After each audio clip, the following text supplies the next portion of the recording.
Hello, hello, hello.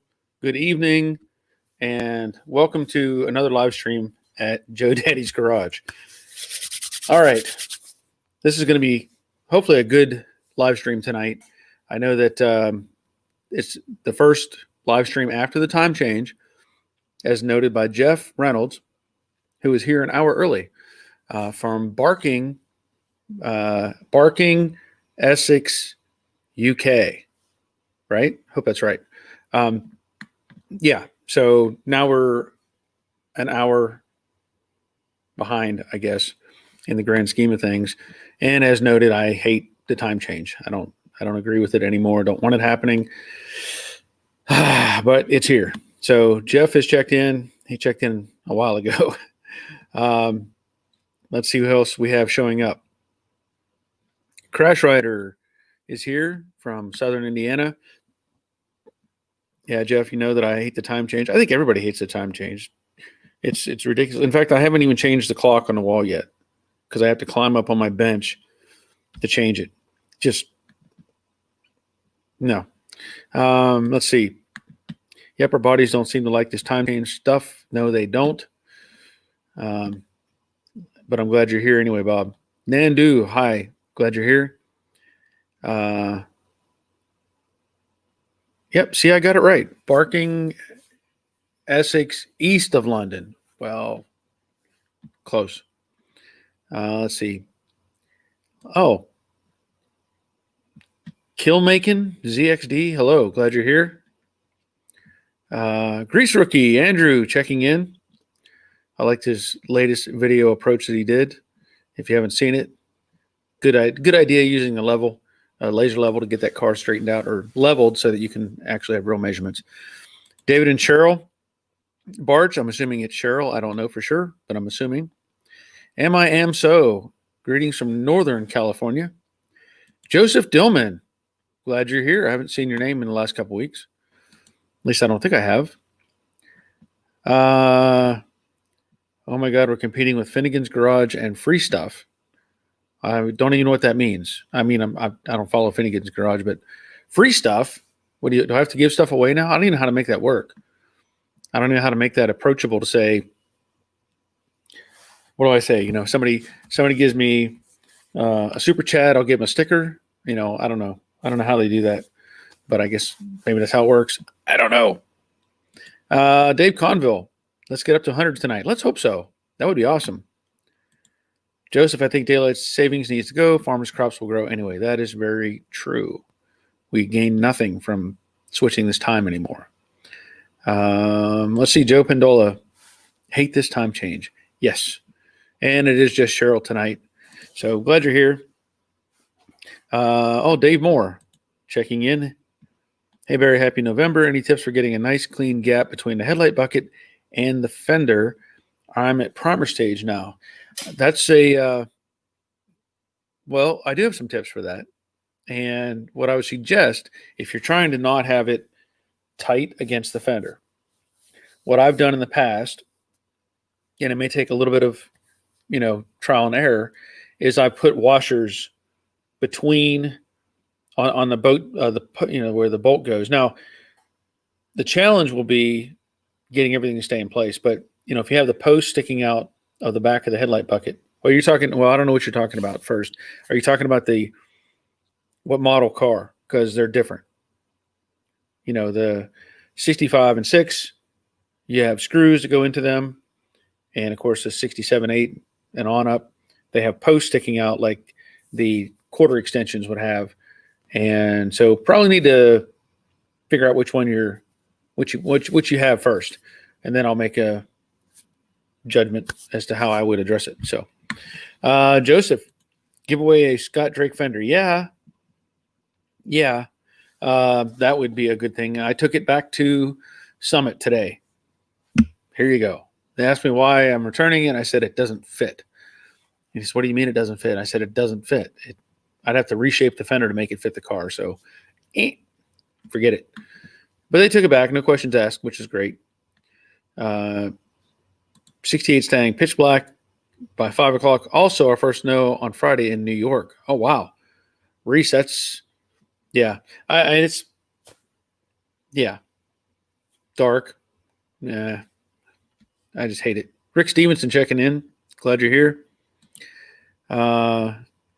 Yeah, well, Jeff, even 0 to 30 in 3 minutes. We're 43 right now, so that's even better.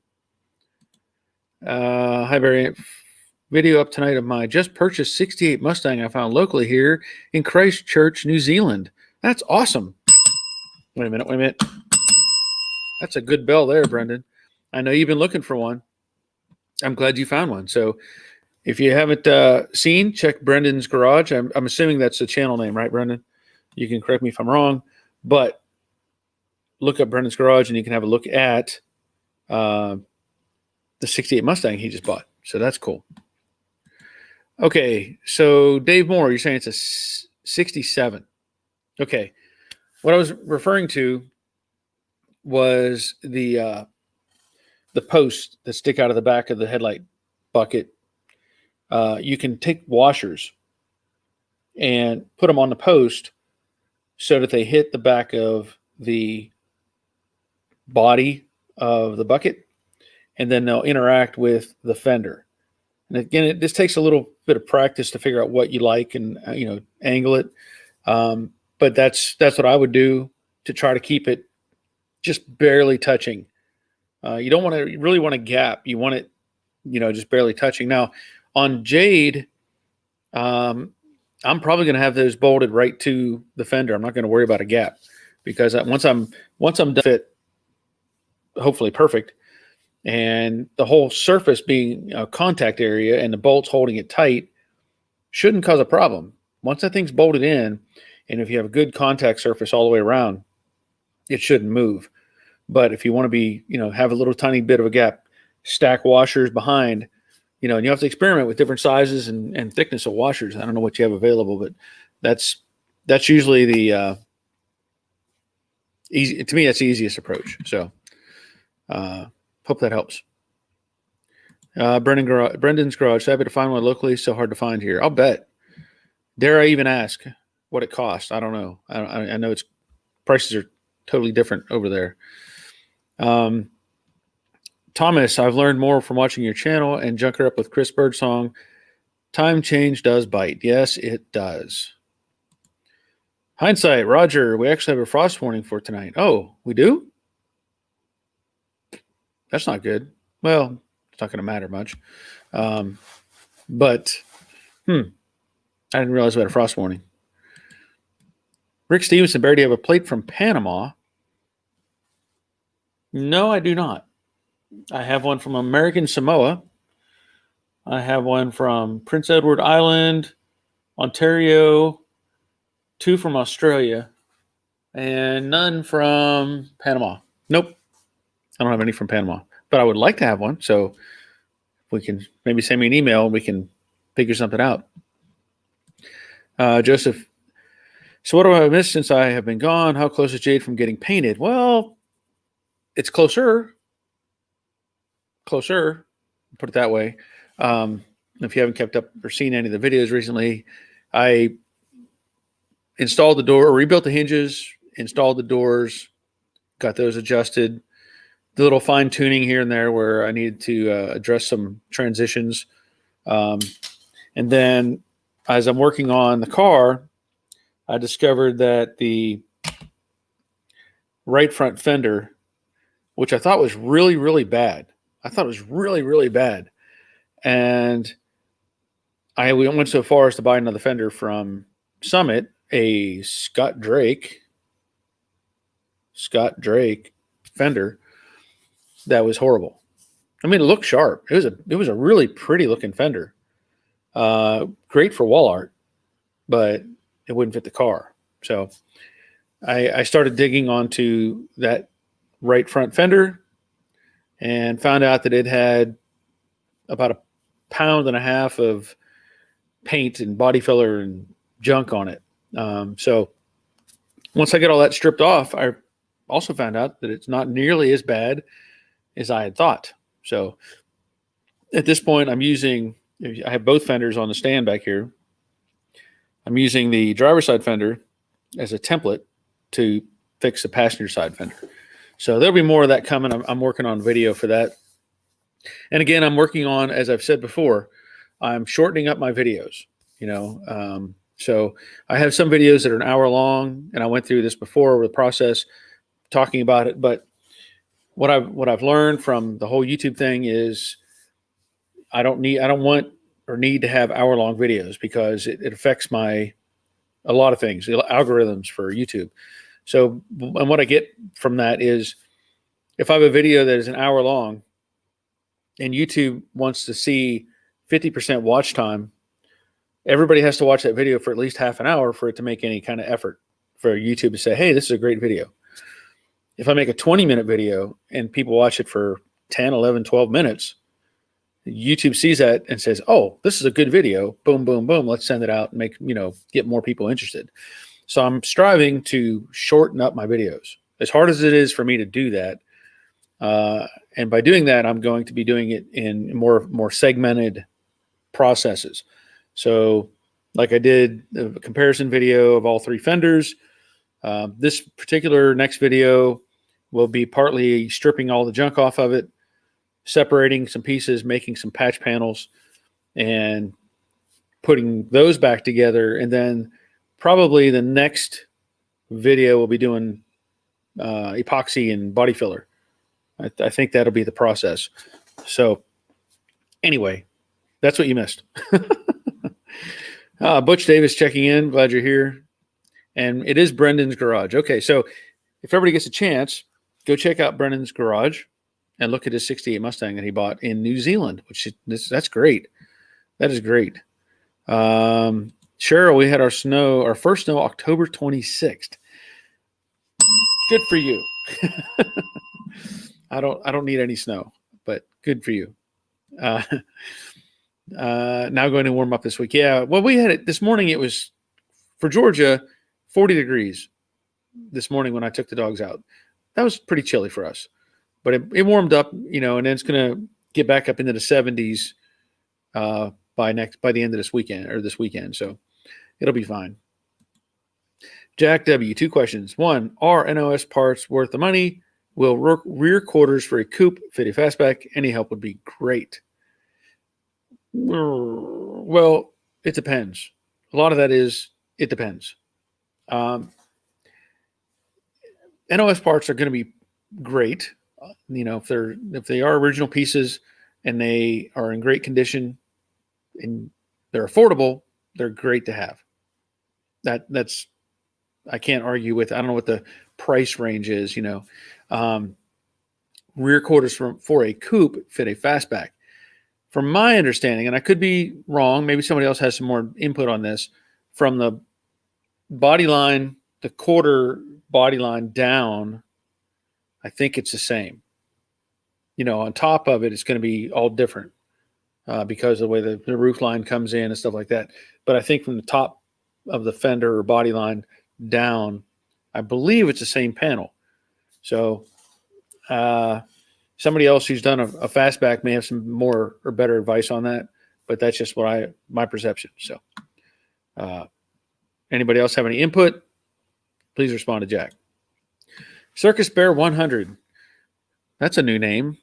I have not seen that name before. New Orleans, welded in a new lower cowl on my 67 Cougar. With your help, new upper cowl does not seem to fit fenders near as good as original. Normal in your experience? Well, that's a tough question because I have not done that to a Cougar. And when you say it doesn't fit, what doesn't fit? Is it too tall, too short? What's the variance that's causing problems? Get a little more information on that. Maybe we can help you out. Sammy Lisa Smith checking in. Glad you're here.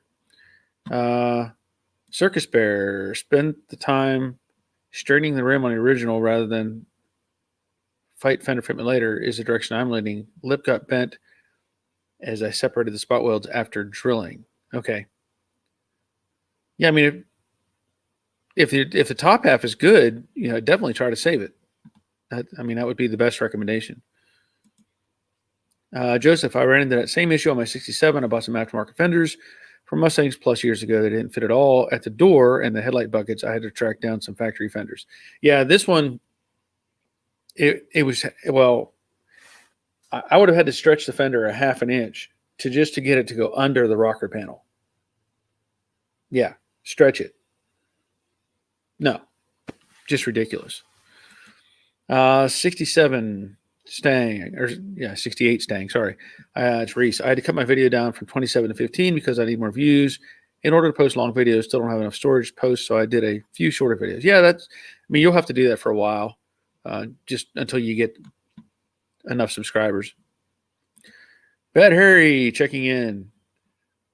Great White North. Yeah, you sent me those pictures today. I was looking through them, and if you don't remember, this is Harry, who was on the live stream previously and showed us his coupe to fastback that he's converting, and all the new panels and stuff like that, and really making good progress on it. So that's looking really good. I like the way that's coming together. Thomas. I found out when painting your own car, you're your own worst critic. Oh yeah. Yeah, 100%. Definitely. I'll give you a bell for that. Because I'm my own worst critic no matter what I'm doing. Rick Stevenson, snow is a 4-letter word. Yes. Nandu, you can make your 1-hour video 3 20-minute videos and name them. Part 1, 2, and 3. Yeah. That's kind of right now. I've been doing my videos sequential to where, like, whether it's Jade or Brooklyn or whatever, I label it like part 29, part 30, part 31. And I'm trying to address that in a better way to where it makes sense, because I want everybody to know there's more videos in that playlist, but I also need to figure out a way to address it. I've done it before. I've done on a engine test fit on a Brooklyn Pony. I did 39 or whatever it was, 39A, 39B, 39C, to try to let everybody know this is all kind of the same thing, but it's still tricky. Still tricky to get all that figured out. Bad Harry's, the 65 and 66 quarters are the same. The 67 and 68 are not. So there you go, Jack. There's the answer. Now, but are we talking from up to the, because I know the truck lid's different. So it has to be, I would say, from the body line down still, unless I'm wrong. I mean, there's got to be some sort of transition point where they're not the same, obviously. Circus Bear, too short in front at hood lip. Too short in front. Okay, so, that's not good. That's not good. I don't know who made that panel. Choices are limited. Depends on how much you really want to put on a new top half. You may be able to. I've done this before with panels. I've cut a slit in it and added a piece of material to create a filler, or you might, depending on how good you are, welding, you might be able to open that up and just put tack welds in there and slowly build it up to where you can get the height you need. But otherwise, you're kind of stuck unless you can get that, save that original top half. LD checking in. Good evening. Glad you're here.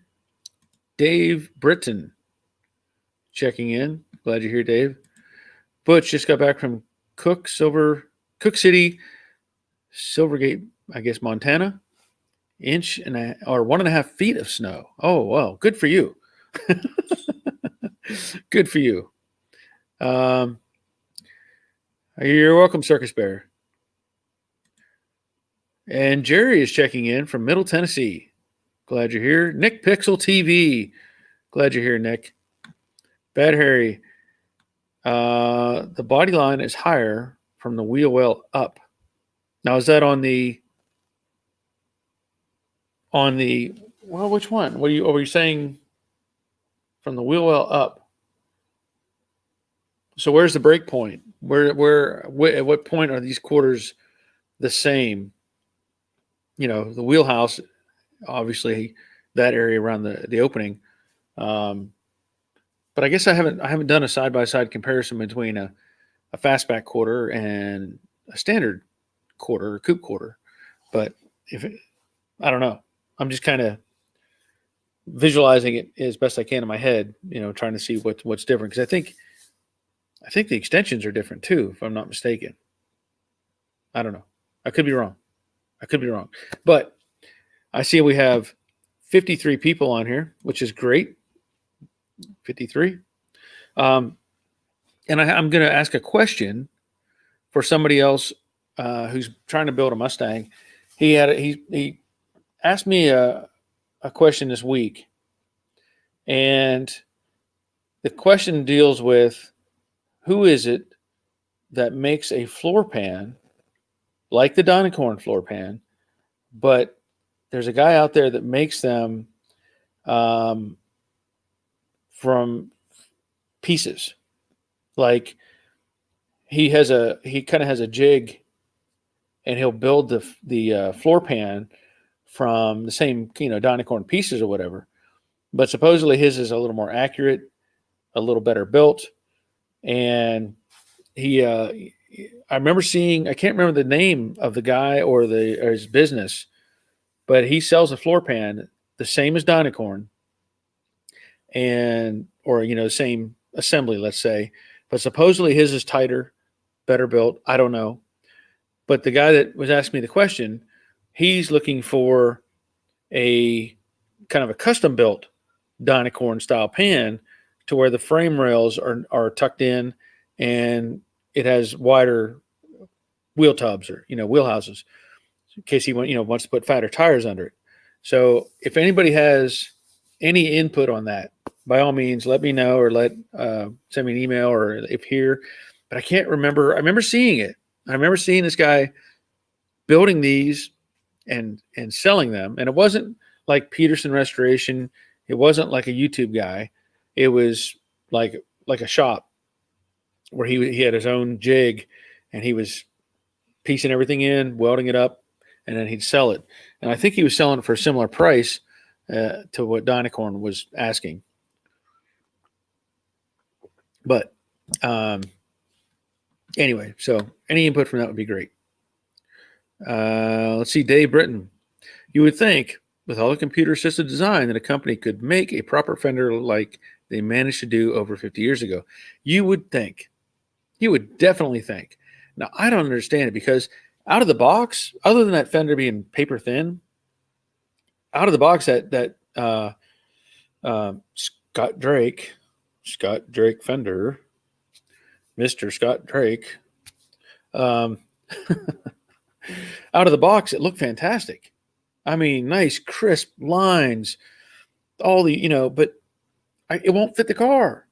So what's the point?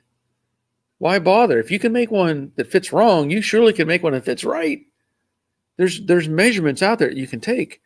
And I just, it's so frustrating. So frustrating. Marshall. Hi, folks. Didn't get power back at our house until yesterday afternoon, so no work on the car this weekend. Wow. Well, I'm glad you got power back. I'm sure I hope you had a generator or something going on.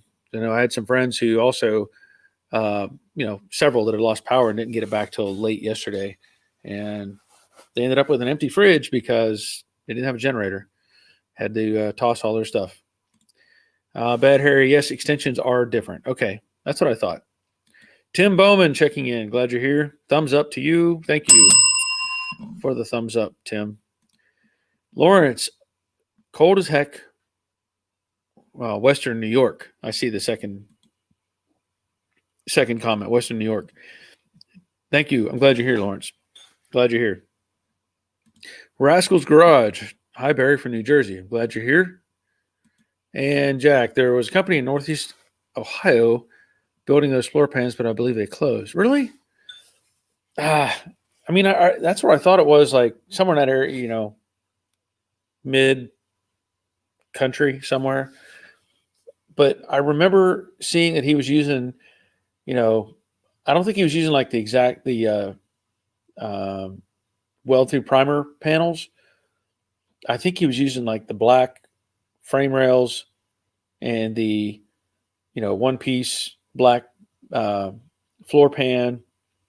And I don't know what happened, but I remember seeing them, and I remember seeing them for sale. And I was hoping that we could come up with something for this guy so he could order one. Or, it'd be great. I know that, trying to think of the Winged Warrior, I think has been on here before. He knows somebody who has an actual body jig that was from Ford. In there, have it in there sitting in their garage, like an actual Mustang jig from the factory that they use to build the bodies on. I would like to see that. I would like to see that, and if nothing else, replicate it. I mean, it would be perfect if if you wanted to make pans, boom, drop in the pieces, weld them together, come get your pan type of thing. If you wanted to build a car, boom, put your pan, put your stack up and go. But it would be fantastic to have a nice jig like that. So anyway, maybe we'll get some information on that. Sammy Lisa Smith, if you can make one wrong, you can make one right. If you can make one, if you can make one wrong, you can make one right. You get a bell, maybe two. Okay. Bad Harry, 67, 68. Fastback quarters are about 1 inch higher to body line from wheel well. Okay. I know Jack was referring to his 66. I believe it's a 66 fastback. So that's probably where we need to know the information more between the 65 and 6 quarter fastback to coupe. What differences there are there. Tim Bowen, I looked at your T-shirts on Teespring and didn't see the I'm happy with that shirt. Did that get drawn up yet? Not yet. I'm not, and I know I've talked to Andrew about it. I'm not saying, hey, draw me up a shirt. I'm just, hey, we're talking, we've talked about it. So yeah, if it comes together, it comes together, but we'll see. And when it does, I'll let you know. LD, building 67 convertible, Dynacorn stopped making the quarter wheelhouse inner reinforcement brackets. 3644 HWT. They did? The ones that go from the wheelhouse down to the floor? Is that the one we're talking about? Because that sucks. If they quit making that, that sucks. Those are pretty important. I mean, you could get by with hand making something, but wow, that's not cool. Bad Harry's 65 and 66 have no differences. Okay.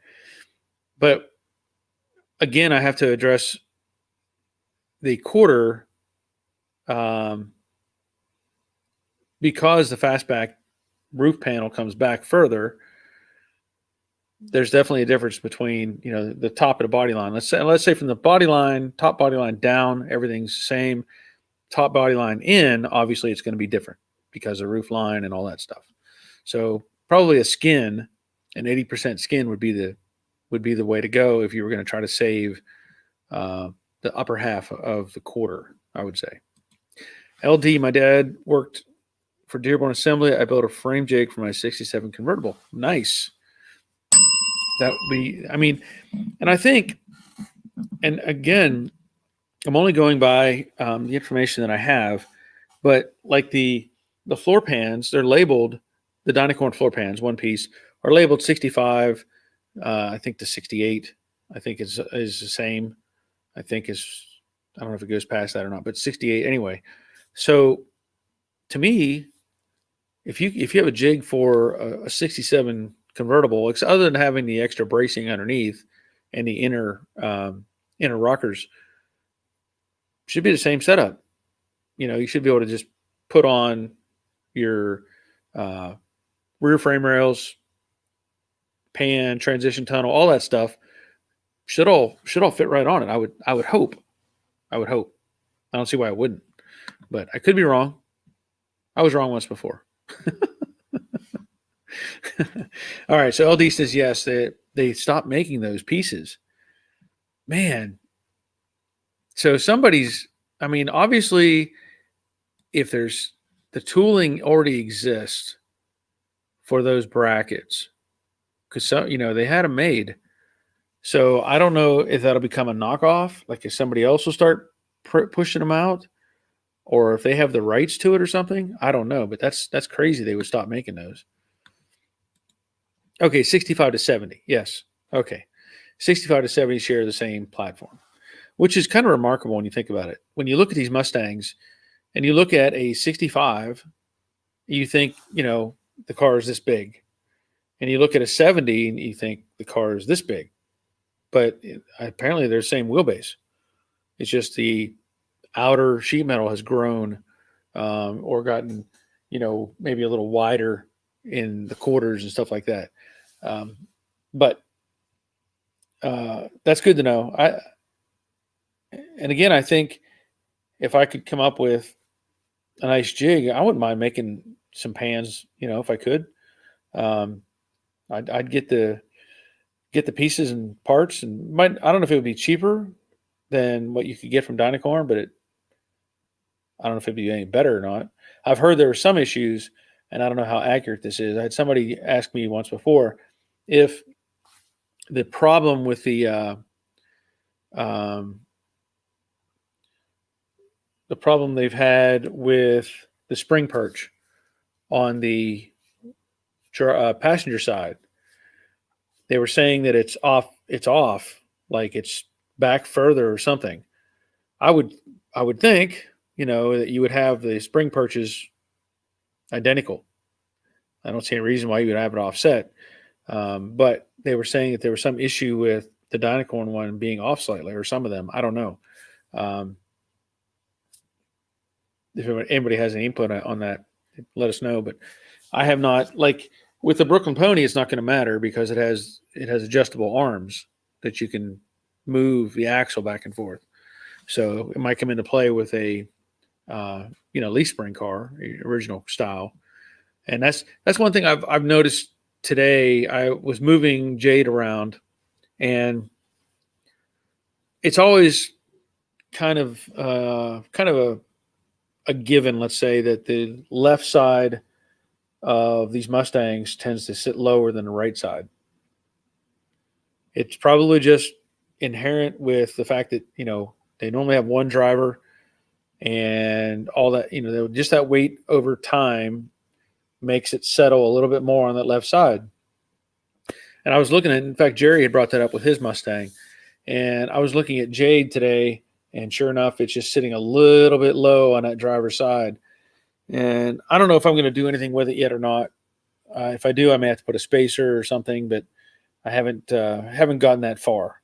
But I did notice it, so just something that, you see it happen and you wonder what can I do to fix it. Dave, I thought I was wrong once, but I was mistaken. It's just me. It looks like several suppliers have those brackets say Google. Okay, well, maybe they do. I was just going by LD saying that they don't make them anymore, but if maybe somebody else still has them, or maybe that's just leftover inventory that's still available. I don't know, but I hope they keep making them. They're kind of important. LD, it's just me. Already called out of stock at all of them, and I called MPD, and they don't offer anymore. Oh, so he's responding to just me. Okay. Kevin Tressel checking in. Glad you're here. 68 Stang. What is the purpose of bigger leaf spring shackles? I see them a lot on hot rodded cars from the 70s. Well, Reese, that was the cool thing to do. That's all I can say. A lot of times people wanted to put bigger, fatter tires underneath their car, and rather than cut up the car and do some modifications to the frame or body, some of them would just put big extensions on the leaf springs, get the car up in the air, and put some, big fat tires underneath the back of the car. It was just a kind of a cheap way to get around doing any kind of mods to the body, and it really, it gave it that cool look for the time period. Now we realize it may have looked cool, but it didn't handle.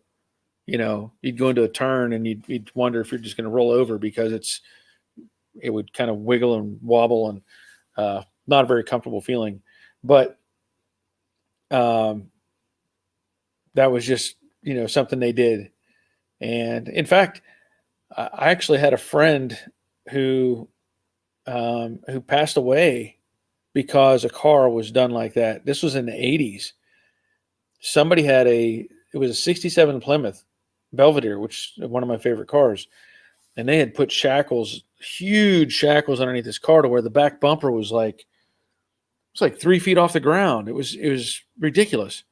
And that person was driving that car, and my friend, a girl from high school, actually a neighbor to mine, she was driving in her car, just going down the road, and the guy with that big 67 Plymouth, I don't know if the roads were wet or what, but he lost control, spun around, and the back of the car was up in the air, and she went right under it, and it killed her.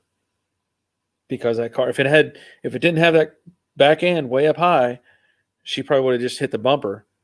But because he had it so high in the air, she just went right underneath that, and it killed her.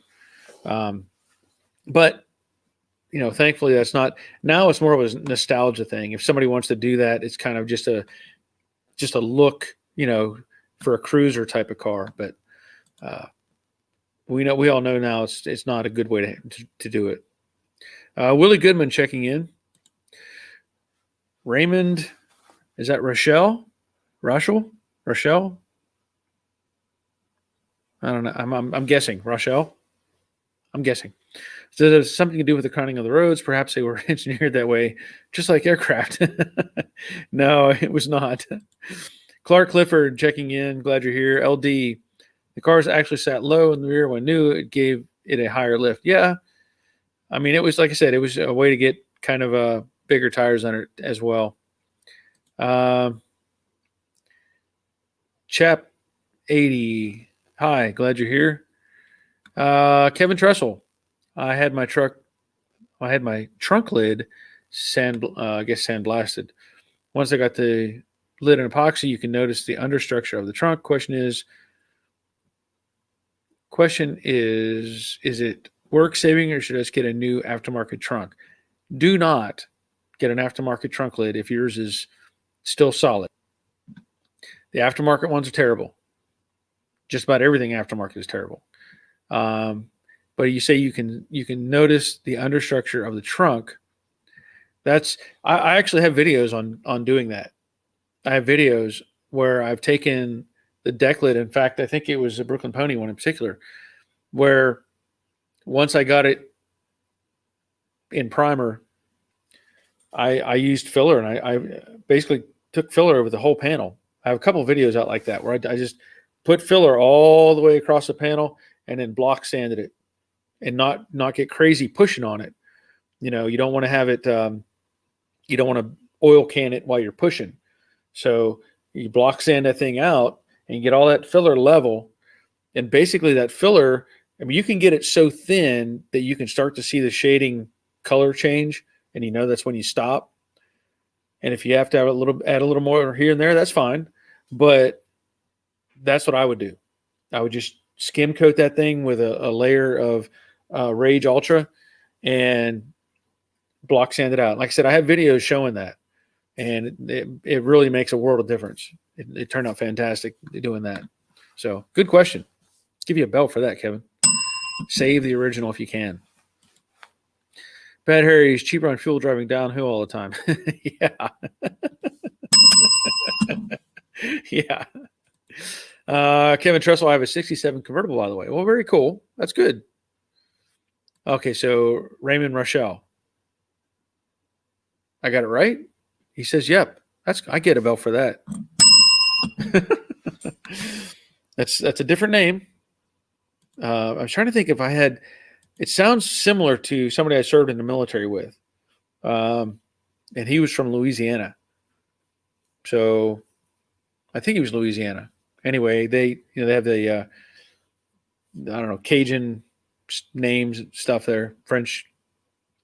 So I don't know if that's why it looks familiar to me or not. But LD Kevin, when you see inner trunk lid structure, it's due to heavy weight such as snow causes. It could be. The That's Derek Pro, right? Tuned in late tonight. Well, I'm glad you're here. I'm glad you're here. Boondocker. I'm not afraid of being wrong. I know it'll probably happen someday. Oh, okay. Let's see. Kevin Tressel. You're welcome, Kevin. Yeah, check out those videos. Check out those videos. Uh, you'll see what I'm talking about. Jorge checking in. Glad you're here. Sammy Lisa Smith. A 3 or 4 link works with other mods. Yeah, that's true.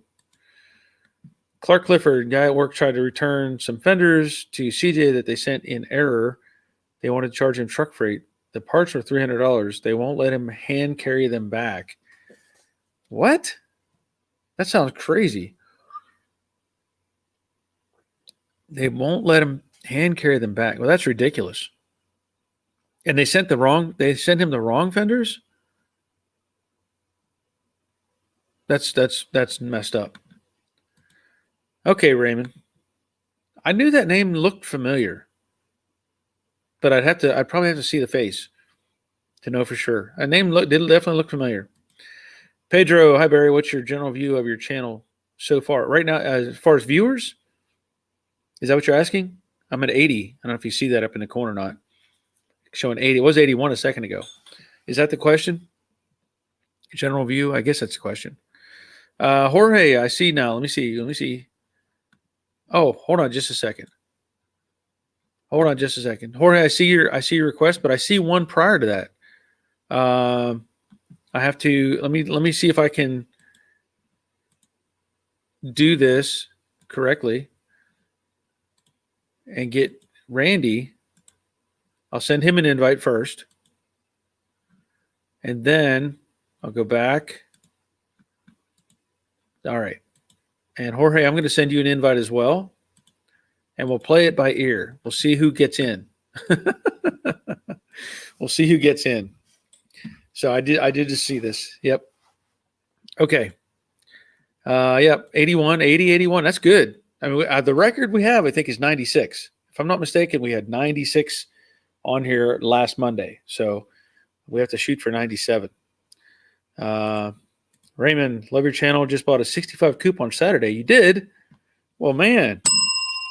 I hope you're also Raymond, I hope you're also checking on my Facebook page. If you're not, I don't know if you have Facebook or not. I'm assuming you do.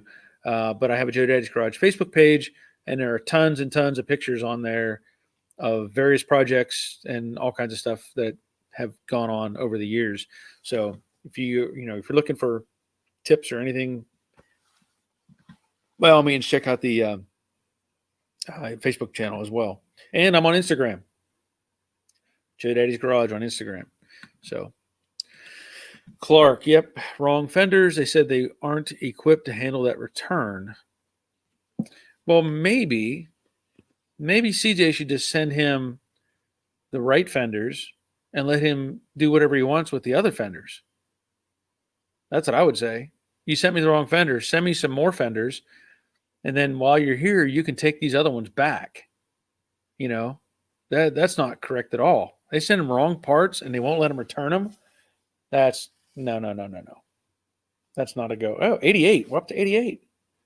Cool. Let's see. Maroda Jantz, 2009 Buick Regal. Okay.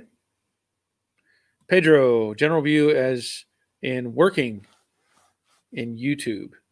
I have to try to think about let me think about that a second. Randy, I see your device. It shows you on the bottom of the screen, but it says you're not connected. So we'll have to see what's going on there. General view as in working in YouTube. Well, I guess I like it. At this point, I don't miss my job that I had.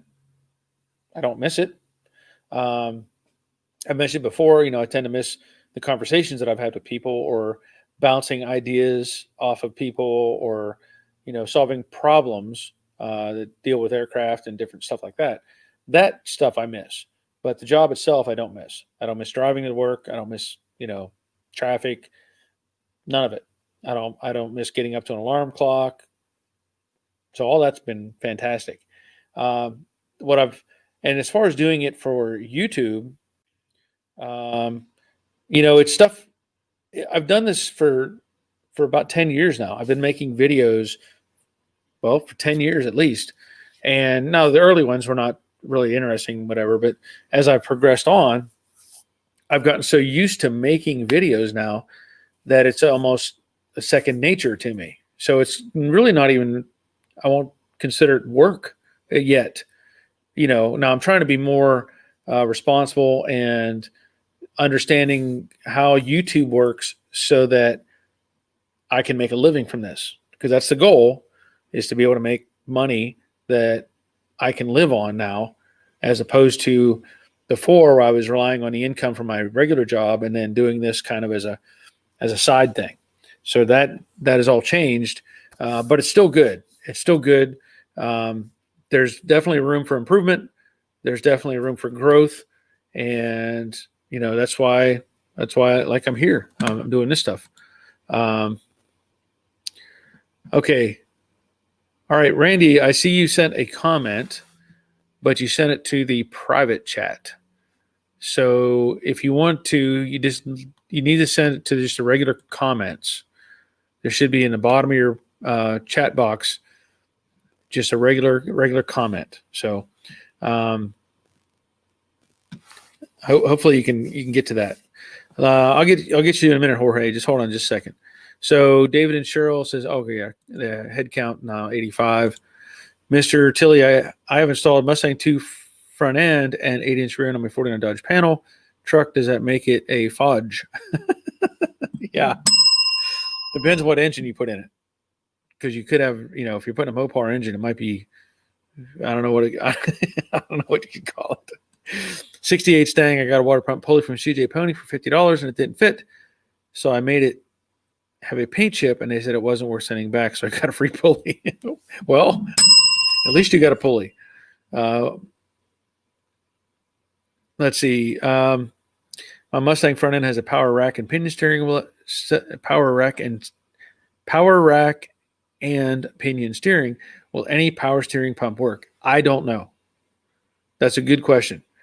I would look at whatever brand your rack is, like if it's a Borgeson, and see what they recommend, because there are different ones. I think they require different pressures.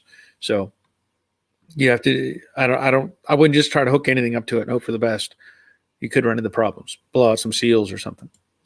Okay, so Jorge is in the background. Let me get him on here. Hey, hi Barry. Hey gang. You made it. How are things in New Jersey?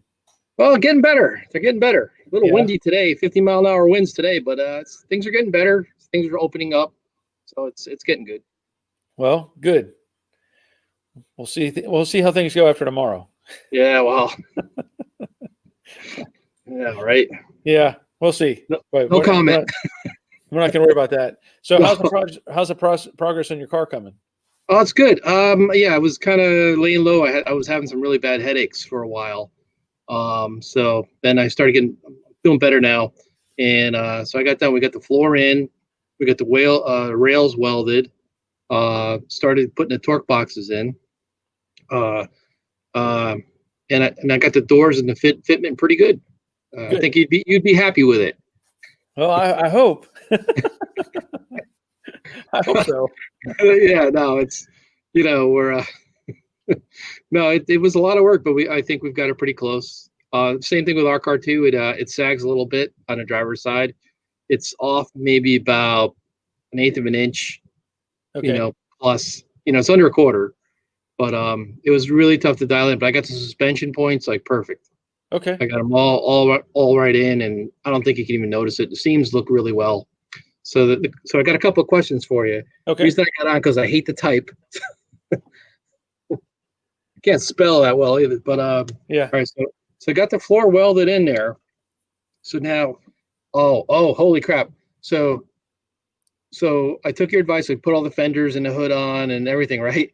Well, yeah. As you know, it's hanging in the rafters, and I didn't support the weight too well, so it almost came down.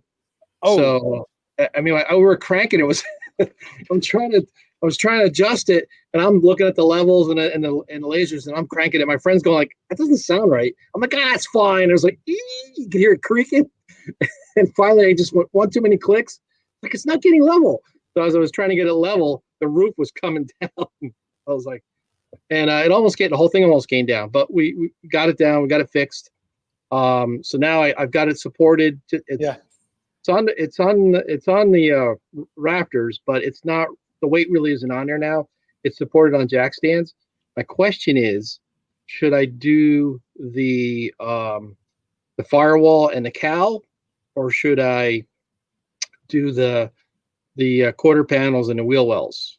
The other thing is I got the suspension just about all put together. I could put the rear suspension in the back and then jack those points up, and then maybe jack the whole car up on the suspension points before I even touch anything. Or I want to know what your thoughts. So you don't have the quarters are not on the car. The original quarters are on the car. Okay. So the factory ones are there. Okay. So that's kind of what I use to line up the front with. Okay. But the wheelhouses, there's no wheelhouses in it? There's the factory wheelhouses are there, but they're not attached to the floor because I'm putting in the mini tubs. Okay. Okay. So you're questioning whether you should work on one end or the other. Yeah. Yeah. Because really, it's not going to matter. Because, the back of the car or the front of the car, once you've got that midsection squared away and welded in, there's really, to me, it's not going to make much difference. I would probably lean towards the back of the car and get the wheelhouses in place, finish that area out, get the quarters on, and just try to get the back half of the car done before I went forward. That's typically how I would address things, So all right, I'm going to put the door because I had to take the doors off to finish the rockers. Okay. And so what I'll do is those Dynacorn rockers are horrible. I mean, I took a lot of little segment videos. I'm going to see if I can put something together for you. Yeah. But man, and then I got to use the Harbor Freight spot welder. That helped out a lot. Okay. That thing worked out really well. I got a really cool video of that. Good. But they're just horrible. I mean, it was just a real fight getting those things to dial in right. And then I made a support piece for the front. I think you'd like it. It actually supported that front rail that goes underneath it. I'll see if I can send you pictures of that. Okay. So, and I modified the another horrible freight tool, the $60 bender. I got that to work really well. Okay. I could probably just do videos on tools all day. Yeah. All the modifications I've done. Yeah. Well, I'm waiting on the one for the blaster because I got to do that for you. I still have media falling all over the place back here, and I'm like, I need to fix this thing. Well, I might come down and help you with it. We're actually thinking about moving down south, so we might be going to Virginia or North Carolina. Yeah, my wife finally went down there to visit my son, and she goes like, "Why are we living in Jersey? I've been saying it for years. We've been saying it." Yeah. So no, so we actually might be seriously looking into doing that maybe this summer. Maybe getting out of here. And the cool thing is so now she's actually looking at houses and looking if I can get a 3-car garage or I can get or something I can build on. So I was like, oh, that's great. Yeah. Because if I take all the cars and stuff, I can get both cars done if I do that instead of right. You see how small I'm working up there. It's tight. Well, and I mean, and not only that, but you can get. And depending where you move to, you can get some acreage. You can actually have some land. And not be stuck in a backyard garage. Well, no, we're looking at. The thing was that the taxes up here are insane. Last month, I mean, they were last month they were 10,000, and then before they raised them like $1,100 last month. So we're like. It's like crazy, and it's a little postage stamp house that we live in Bergen County. It's not like $10,000 for taxes. Oh yeah, it's more. No, more than that. It's more than that. Yeah, it's crazy. The stuff we're looking down there, the tax. It was like she was looking at it, looking at the numbers and stuff. It's like, it's just crazy up here. Well, see, I'm stressing out because my taxes are over $3,000. We paid out a quarter. Yeah. But Yeah. if my property was in Alabama, Oh same yeah, dude. same thing, same setup that I have right here. You It's know a what my Porsche. taxes would be? $800 maybe a year or something About like that. $250. Holy cow, is that low? Wow. Yeah. Wow. Alabama has like super low taxes on property. So, Wow. Yeah, we're looking at that. So actually, we're looking at maybe Virginia or North Carolina is what we're looking at, and a couple acres with something that yeah. can buildable. But I can't wait. I mean, it's just, and it's not even that. Either way, I'm getting out of Bergen County. COVID was like the last straw for me. It was. Yeah. I mean, it's so crazy up here. They have these blue laws in effect where you can't shop on Sundays. Like they close all the malls on Sundays. It's a blue law, right? Okay. Every year they try to pass a law that they can have the stores open, all the malls can be open, right? Every year they knock it down because you need Sunday as a break, just so there's no traffic. Because it's just small heaven up here where we live, and it's just the traffic is just insane because it comes from New York City. We're only like 7 miles away from the New York border, Oh, so wow. and that's kind of like one of the reasons where we were at, why it got so bad with COVID, because we're like right by the epicenter. Yeah. It was all going on. But no, that was the last straw. So I'm so glad my son went down to Virginia for college. Yeah. So no, it's Oh, cool. it's beautiful. I mean, it's beautiful down there. Oh yeah, no, it is. It's like I can't, it's just it's just too much up here between the traffic, the crazy people, the and it's just it's so expensive. The taxes, insurance is crazy too here for car insurance. You Oh, know, yeah. and it's nuts. Yeah. So it's it's like so I can't wait for that. All right. So the other question I got for you is okay. So on the torque boxes, yeah, thank you for answering that email for me. Looks like I'll get them to fit because on the label it said like 68 to 69 or something like that, but they're pretty much the same thing. The good thing is they're Dynacore torque boxes. They're in two pieces. Okay. But I kind of messed up. I tacked them in. I'll have to untack them because you really got to get the upper, where it hits the firewall. That's what's got to be right because it has to line up with the firewall, right? That's Yep. really, okay. And then now these things are pretty thick. So when you do that one rail, so okay, you have both those rails that go up. You have like one rail. The split. Yeah, The the split. split. Yeah. The torque box only goes on one side of that rail. Should you shim the other side so it's even? Because the firewall's you're gonna have a gap otherwise if you don't do that, or it doesn't really matter. Let me think about that. I was thinking there was an offset.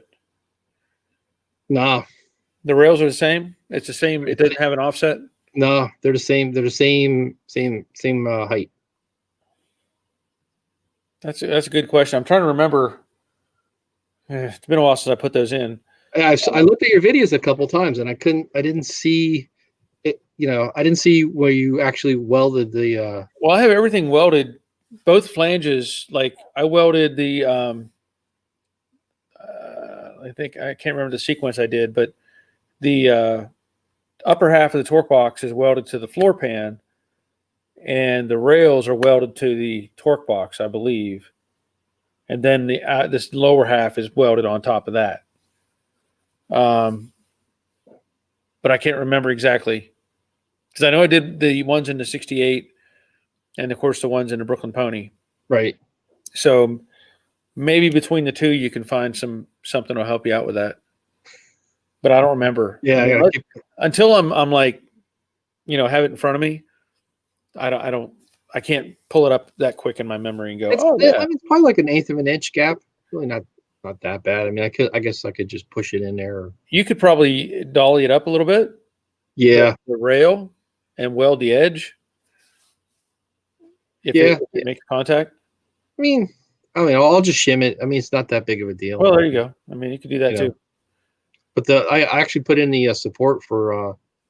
I added the rail they have like a rebuilding kit for that. I welded that in there, and that's really solid now.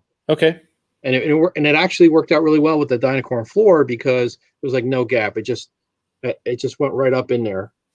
I mean, just like really nice tight fit. Okay.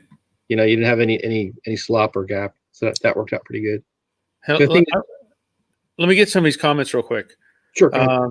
Dave Britton says, Jorge, think of how many Mustang parts you could buy with cheaper taxes. And then Hey, bell Clark for that. Clark says New Jersey taxes are outrageous and they keep going up. Derek Pro says no one retires in Jersey. Clark, some of the houses in Montclair, the taxes on the property are more than most people make a year. I'll take your word for it. Yeah, yeah. Jesus, when is the Elephant engine swap? I don't know about that. And 114 Lambo, this is a really poorly labeled video. Well, how should I label it? Give me some input. How should it be labeled? Because I'll change the label. You tell me what I got to put. I don't know what I mean, because I try to label these videos so that they people know what it is, but I don't know how else to. What do I put? People talking about stuff.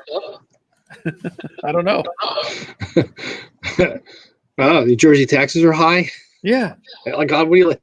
Yeah. Yes. Yeah. Okay, so I got that. All right, so I'm gonna do the back, shim that up. Oh, and the other thing I found out too, that man, this Dynacore thing I got was really tweaked, but we got it kind of fixed pretty good. I got the finally line up. Remember, it was like about an inch difference. Right. Everything is. I finally got everything to like, it was all a compromise to get it to fit. But then what I noticed was that where the front rocker gets welded to up in the front, you have that gap between the outer rocker and the inner rocker where it goes and it makes an L. Yeah. Okay. So the one side is like flush, but the other side is like almost a half-inch difference. So I think when I'm gonna, and then I didn't notice it, but like the torque box on the driver's side just fit right in. I mean, it just like lined up really nice.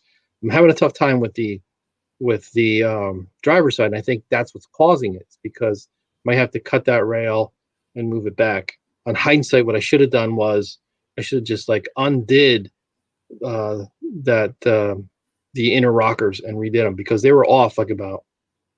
The whole thing was just kind of twisted a little bit. Yeah. After we measured everything, it was so close, but it was. You're talking about like a quarter of an inch, an eighth. It's like an eighth of an inch here, eighth of an inch there. Not a big deal, but man, it adds up quick when you start really putting everything together. It's really amazing how it messes you up. And those gauges, like you were saying, I finally got I took the time to make the gauges and I got them really set up and everything. It's like, they're not even, they suck. It's like, and then the book's wrong. It's like, it's not even, it's like, I was like, screw this. I just did what you told me to, I was like, just put everything together. We just put everything together, minus the rafter coming down. It was pretty good. Yeah. Other than that. Oh, I'm sorry. I've had a comment from DP. Barry, you're confusing me, Don, with Derek. I'm sorry. Well, I think Derek Pro, he uses DP as well. So maybe that's what I'm seeing. I'm used to him having it on. He's from Australia. But so this is Don. Sorry, Don. No worries, right? No worries, mate. No worries, mate. No worries, mate. Well, I haven't seen Jeff make any comments. I wonder if he went to bed. He was in here early, and I know it's really late for him. Well, we got daylight savings time. Maybe it's wearing him out. He's on British winter time or something. Oh, whatever they call it over there. But they did it like the week before, and then he showed up at 6 o'clock for the 7 o'clock thing because he didn't know we had our time change. So he was here early. Right, that's Greenwich Ming time, right? Is that where he's at? I guess he's in Barking, Essex, UK, London, Europe, whatever it is. Yeah,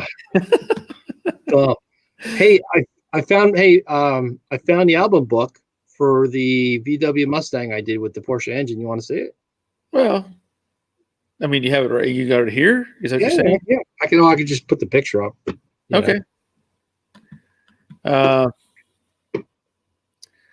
Let's see. Sammy Alicia Smith, don't be mean. We wait for these titles all week. I don't know what to label them. I mean, I don't know. I mean, I just put the date on. I guess I could come up with something better. But I don't know what I should say, you know? Okay. So there's a VW.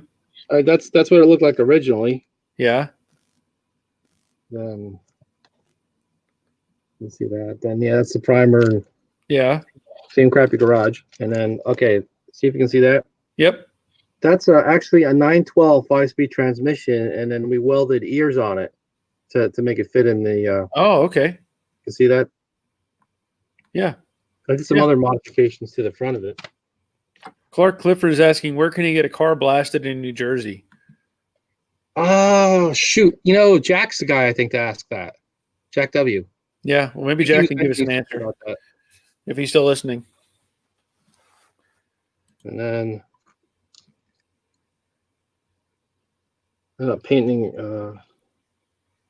I did the whole body, paint job and everything on that. Okay, so this is the bug you put the Porsche engine in? Yeah, and you can kind of see it back. Yeah, it was about 150 mile an hour bug. Really? Yeah. See the twin carburetors? That sounds scary. Oh, it was. It was bad. It was. We were going. Oh, and I put in a Porsche 944 seats in the front of it. Oh, okay. And then I did the dashboard. Now I did this when I was like 19. Wow. I made a custom dashboard for it. This actually got me the job with Promotion Motorsports, who used to work for Andile. They were like the Porsche race car team. Yeah. He saw this. I was at a car show and he saw my car and he saw this. And he's like, hey, you want to work for me? I'm like, yeah, sure. I didn't know who the guy was. Yeah. And I thought it was like, I was all that until I met those guys. I'm like, holy cow, that's when I learned a lot. Yeah. I learned a lot of really cool stuff. And then, no, the thing was scary as hell, Barry. You're absolutely right. So it had a 5-speed transmission in it. It had, it did all kinds of stuff to the motor. 4-Weber downdrift carburetors. The thing would do 150 miles an hour. I put a roll bar in it. I had 3 guys. We were on Route 80 one time, and we just pulled out our exit ramp, shot down there, and my friend's like, well, what can this thing really do, So we had like 3, the guys I had with me were like gorillas, really big, heavy guys. And so we were flying down there. I was about in 4th gear doing 120 with plenty left, and they're all like clawing into the roll bar. So then I just tapped the brake. The whole thing just went right into the other lane, because it still had the drum brakes on there. Oh, I was like, that was the next thing I was doing. I was actually putting disc brakes all the way around it. I started doing that at that point, and then I let my friend drive it, and then he the throttle stuck open, grenade, just over revved it, blew the flywheel right off. And it was like 912 motors back at the time too. They're very hard to get.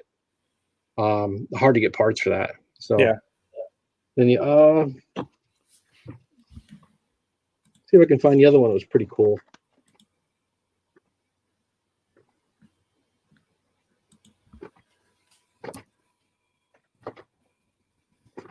Shoot, I don't have it.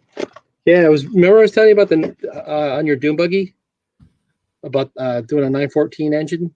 Yeah. For the back of it. But they make a fan shroud kit really cool that it looks like a mini 911 engine. Okay. So it would fit like perfect in your dune buggy. Well, I mean, it would look really cool. So let's see if we can find it. That would be scary. Yeah, but the thing is, like, the nice thing is that you can build dependable horsepower out of that. Well, yeah, but the dune buggy weighs like 800 pounds. So you can have dependable horsepower that'll do wheelies. Yeah, exactly. That would be pretty neat. No, what I would think would be really neat, and this is a vision that I've had for a while, and I can't say that I want to do it to the dune buggy that I have, but if I could get a hold of another one that it was similar, that I could build it, I want to get one of those Polaris off-road buggies.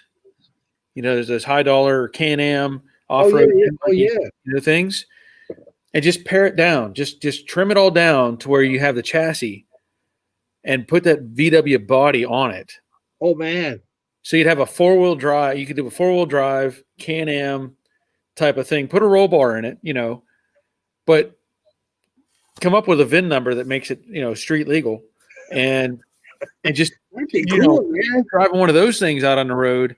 That would definitely turn some heads. Put some radial tires on it, nothing knobby. Nice Right. grippy tires, and make a slot car out of that thing. That'd be cool. I mean, that would be a blast. Now, of course, it's not cheap. You'd have to, those things are pretty darn expensive to buy, but Well, I'm sure you could probably buy one that's kind of wrecked, and just kind of redo it. maybe. You No, don't get me started. Samuel Lisa Smith is going. It's time to go to bed. Okay, or time to eat. Sorry. Glad you were here. Clark, what kind of head injury would result in that build? I was thinking that, but I didn't want to say that. Hey, I'm with you. I mean, but I would probably wear a helmet. Maybe. That would look weird though if you're going down a highway on the road and you're wearing a helmet. Well, Ralph Nader wore a helmet in every car he rode in. Really? Yeah. I didn't know that. Yeah, Ralph Nader wouldn't go in a car unless he had a helmet on. Wow. Yep. Let's see. Dave Britton, those turbo Can-Am buggies have 170 horsepower. Yeah. What? Yeah. 170 horsepower in that thing? Yeah. And, you Wow. take that thing and put, like I said, put the little fiberglass dune buggy body on it, so it looks like an old-fashioned dune buggy. Dune buggy, right. It doesn't, Yeah. wouldn't think they would do much. Put some big fat radial tires underneath it all the way around. Sleeper. That'd be cool, man. You'd have a hard time. You'd have a hard time keeping up with it. I know that. Wouldn't. Trying to find. I want to see if I can find that picture of this. We did a VW thing with the Martin. I'm gonna see if I can. I Okay. think I All right. Go ahead. So DP says somebody buy Barry a helmet. Yeah. Joseph, hey, got a quick question. I am building a convertible like you did. What is your thoughts on seam sealer before epoxy primer or after? I prefer to do it before. I'm sorry. I prefer to do epoxy first. That way it gets into all the cracks and grooves and everything. You can apply a little extra and let it kind of soak in, get into the gaps. I would rather do that and then seam seal it and then put your high build on top, because then you can sand it and smooth it up a little bit. That's the way I would do it. I like to have the epoxy on first. And I think you can do it go straight to metal, but that's just me. I like to have it in there first. So, Bad Harry says, Jorge, I have pictures of the torque box install in stages I can send. Cool, please. So, we'd have to share an email somehow. So I could probably hook you two together through an email. Cool. So that'll help. Oh yeah, VW thing. It's a thing. I can't find that, but this is the. I built a custom dash for it. Oh, okay. So I used all VDO gauges and actually the back of it. That's something I was looking at today when I went back to Summit. Yeah. I saw that video today. That was pretty cool. You're going in there that's a man's candy store. Yeah. But I went into Summit and I just out of curiosity, because I don't even know. I think that I have a set of gauges for the 68 Mustang somewhere, I think, but what I'd forgotten about somewhere along the line, when I was building one of the Camaros, somebody, I don't know if it came with the rollover Camaro that I have or if it came with another Camaro, but I think I have a full set of Excel gauges, like the Speedo and the tack and all that, like a kit they sell. And in my mind, I'm thinking, well, it's for the Camaro, but it's really not. It's for whatever you want to put it in. Right. whether you want to use the original cluster or whatever. So I have to dig that out because I almost gave that stuff away. And then I realized that's like a $700 kit. Yeah. It's nothing, not a cheap thing.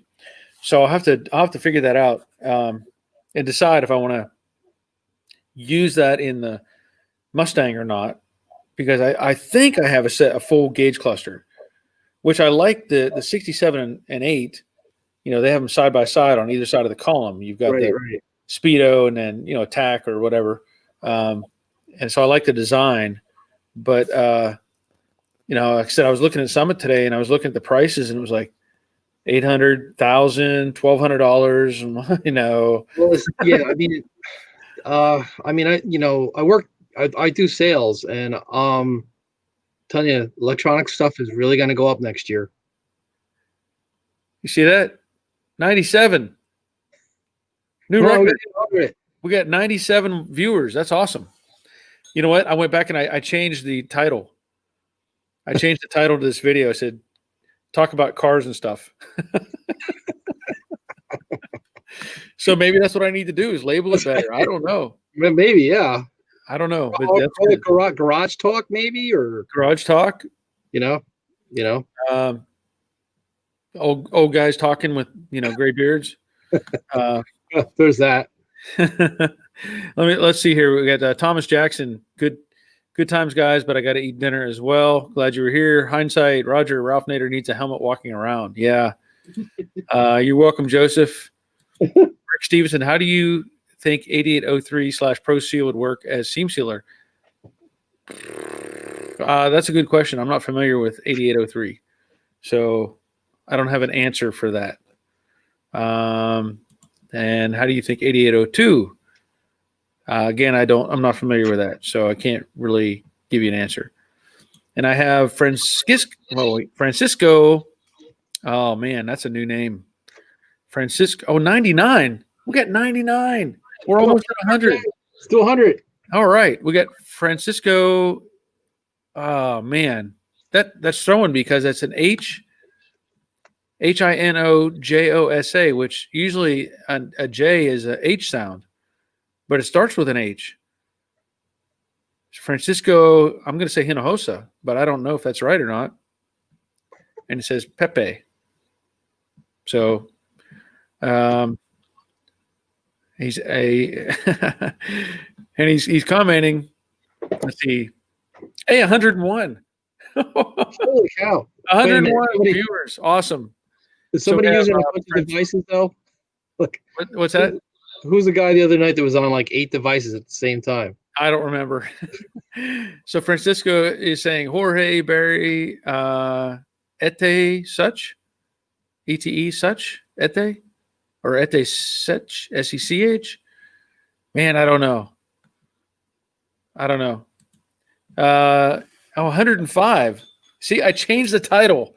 And people are showing up. So maybe that's a problem. I gotta be more responsible with labeling these. Okay, I don't know what Francisco is saying. El Peor. I don't know what all that is. I'm sorry. I can't translate that. John Van Horn. Yes, I do like Garage Talk. Okay. Well, let me see what my label says. What did I put it? I said talking about cars and stuff.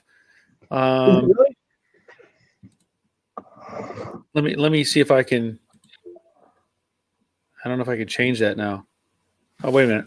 I'll try it again. I'll put Garage Talk as well, and we'll save that. Let's see what happens.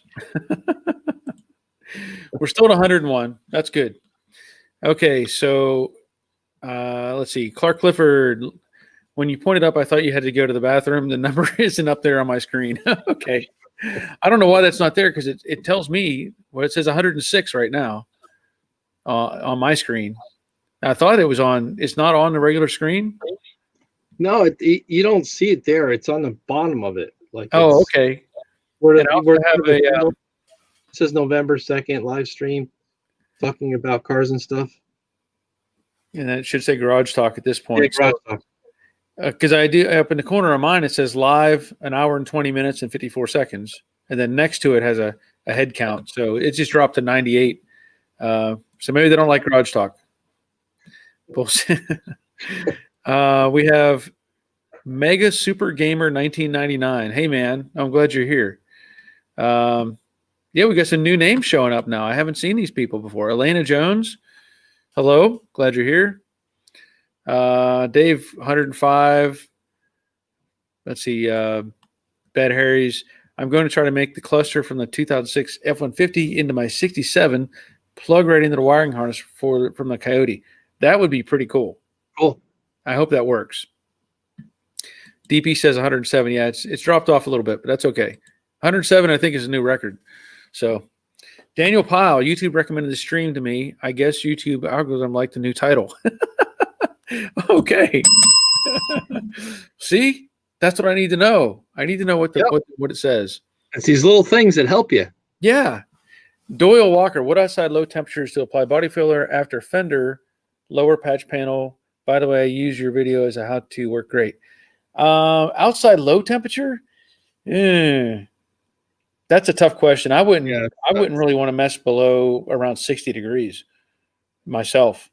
I mean, it'll cure regardless, but I'd rather be a little warmer than cooler, obviously. And 60 might be about as low as I would go. There should be some recommendation also on the can, I would assume. Just see what the can says, whether it says, do not use below this temperature. But yeah, I'd stick around 60. I figured out it was, it's nice to weld in cold weather. Yeah, it is. Yeah, it is. Okay, thanks, Dave. Now we know what Francisco is saying. Maybe, I don't know. He's got some more comments going here. Let's see. Gary, should I remove the primer the aftermarket sheet metal comes with? I would recommend you do that. If you're on the outside, strip it down and then clean everything and put epoxy on. Just what about that's a great question. What about because the on some of these parts where they're actually electrolysis primed or whatever? It's EDP coating. Yeah. What about on the inside of a fender? Should you do that too as well? Or? I wouldn't strip the inside of the fender. Just the outside. Probably I'd still scuff it, and maybe add primer, and then undercoating. But I would not strip all that stuff off the inside. The outside I would, because it's exposed more to the elements, from that aspect. Again, I think about it from the idea that I'm not going to be driving this car in ice and snow and rain and salt. So, but I want the outside that's going to be more exposed to the weather and conditions cleaned up, get it epoxied, make sure it's sealed, and then work everything out from there. So anyway, that's why I look at it. Let's see. Mega, hey, I got a question. I have a 97 Chevy Trailblazer and has been run in 2-3 years. And I was wondering if you recommend anything. Well, probably your biggest concern is just going to be the quality of the gas. This modern gas goes bad. So if you can get the gas out of it, you may consider changing the fuel filter. But other than that, I mean, it probably wouldn't be a bad idea to drain oil and redo it, because sometimes if it's outside, you're going to get condensation. If it's that's a possibility as well. You get water in your crankcase. I mean, I've had that happen to me. Yeah, and it depends what part of the country you're in too. Because like here in the South, we don't really run into that problem. No, you don't get condensation like we do up here. No. So, but that's what I would at least check. Get the gas out of it and change the fuel filter. But other than that, just check the oil. Yeah, check the oil. Make sure it's got oil, obviously, and see how it goes from there. I don't know what Francisco's talking. He's got a lot of stuff going on here. I may have to just kick him out. I don't know what he's talking about.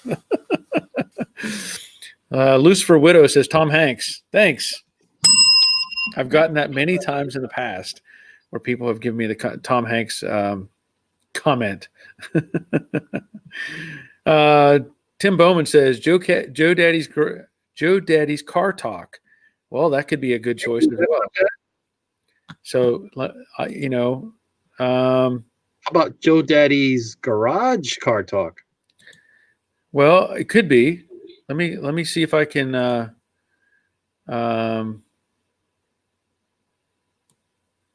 do this. I'll do.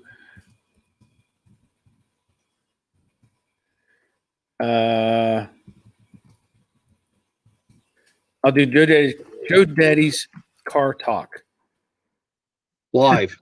and we'll see what that says. We'll see what happens. Okay. So again, let's see where am I at? Yeah, it was loose for widow. Tom Hanks. Tom Hanks? Question mark. No, not Tom Hanks, but I've gotten that comment before. All right. So we're going to put Francisco goes to timeout mode. I don't know what he's trying to talk about. What's the topic today? I don't know how to say that. Is that the artist formerly known as Prince? I don't know what that is. What's the topic today? Well, it's just cars in general. Mostly, Mustang stuff is what we're dealing with. Gary, that's a new name. Gary DiCrescenzo. I'm going to go with DiCrescenzo. Welcome, Gary. Glad you're here. Clark Clifford, see if it cranks first. Well, that's talking about the Trailblazer. Yeah. Okay, Tim, I changed the title. We'll see what happens. Everyone, don't forget to click the big thumbs up. Yes, by all means. Thank you, Cheryl. Let's see. I recommend you all just relax and have full time for your health. Well, thank you. That's a good recommendation. Or Car Talk Hour. Well, we're going on 2 hours now, Tim. So I'd have to Car Talk time, maybe. Here's a question. Daniel Pyle, have you had serious fitment issues with AMD sheet metal? I bought a pair of fenders for my 69 Camaro. Maybe it's my lack of bodywork experience, but I can't for the life of me get them to line up. The panels I've used from AMD on the 68 Camaro in the rear, the quarter, the tail panel, the deck filler, the wheel houses, all that stuff fit fantastic. And now I can't speak necessarily about the front fenders. I have not dealt with those, but everything on the back of the car, it fit like a glove. I was very impressed by that. How long ago was that though? AMD, that was 5 years ago or something? at least 5 years ago. Yeah, so I don't know if it changed. The AMD is well known for their tooling and their sheet metal, but I don't know if if they have their own fenders or if they're just, again, kind of putting a name on a box, because. Yeah, that's a lot of it. I mean, it was really funny because a friend of mine that does bodywork, he's got a shop and he's restoring a Camaro. And I was telling him, like, I'm having a tough time, man. I'm telling you, these panels are horrible. Yeah. And he's like, yeah. And then he got a Camaro to do. And then he got some panels for Camaro. I think he got them from AMD. And he's like, oh, it's really bad. These panels are really bad. They don't fit well. You spend hours on them. I started laughing. Yeah. Oh, really? Yeah. So, yeah. And the Camaro fits a lot different than the Mustang. Yeah. It has an inner wheelhouse that's bolted in. Yeah. Whereas the Mustang, it's all welded together and then you set the fender on. So that's where you can tweak it. With a Mustang, you can, set the fenders on like I recommend, get those panels where they fit, weld them in, and then those fenders should fit right back on. Yeah. But the Camaros, it's a whole different animal. So yeah, it's all modular. It seems easier to work on, actually. It is easier to work on, yeah. But the body is harder to line up, just the way I look at it. So Doug McCann, hello from Newark, Texas, working on my 64.5 convertible, looking for a Bendix power brake booster. Any ideas? I don't. I did a conversion with a company called CSRP that sells brake parts. I don't know if they would have something that would work for that. But if you're looking for a Bendix in particular, I don't have an answer. So if anybody has any information for Doug about his question, by all means, leave a comment. let's see, you guys, a sports, I'm not sure what that question is. Mega, I just subscribed and I'll probably keep you updated because I plan on fixing the Chevy Blazer next year in February. Well, good. Get it fixed up. Because a 99, is that it's a Blazer, so that is it a full size Blazer? Because that's when they still had the Blazer bodies, I think. Because they did away with them after a certain time. They did away with the two-door version. Because I had one. I had a GMC two-door. It was like a 96, I think. And once I got that thing, looking good, everybody wanted to buy it because they only made it for a certain period of time. Yeah, they got some pretty cool lines. Yeah. My nephew bought his first car was 2002 or 2001 Chevy Blazer, 4-wheel drive. And that thing it looked good, but underneath it was rusted really bad. I mean, he went around a corner and pieces would just come off of it. Was it the S10 Blazer? Yeah, it was an it was an S10 base. And it's like, Okay. they just didn't.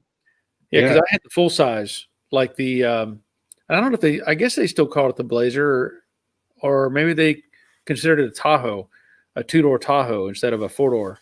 Like the Suburban, like they're really big. Yeah, yeah. I mean, I bought one. I actually bought it up in Chicago. Yeah, I bought it in Chicago and then drove it home and put some nice wheels on it. And in fact, my neighbor that lives on the other side of me, he was drooling over that thing for about a year and finally said, "You want to sell that?" And I said, "Well, sure." I threw a number out and he said, "I'll take it." I was like, "Okay." Was that Pennsylvania or Georgia when you drove it home? I drove it to Georgia. Yeah. Wow, from Chicago. I bought it in Chicago and drove it to Georgia. So anyway, and Mega says it also doesn't crank. So you'll have to check a variety of things. I mean, without knowing what's going on with it right now, obviously, if you have, without knowing the vehicle and understanding because you have to have everything lined up, let's say, to get it to start.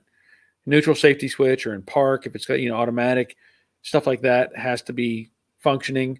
So it's really hard to give you an easy go-to fix for something like that. So Marshall, was the driver's side mirror an option on 65s?